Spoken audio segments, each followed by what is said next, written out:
Siekiant padėti asmenims, patekusiems į krizinės situacijas dėl benamystės, smurto artimoje aplinkoje, netekčių ar kitų aplinkybių, svarbu šios asmenys surasti. Tai padaryti padeda proaktyvios priemonės. Tačiau audito metu nustatėme, kad 37% savivaldybių tokių priemonių netaikė.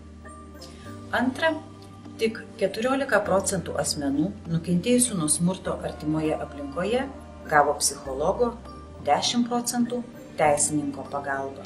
Trūksta kontaktinės pagalbos, pagrindinė jos teikimo forma – pokalbiai telefonu.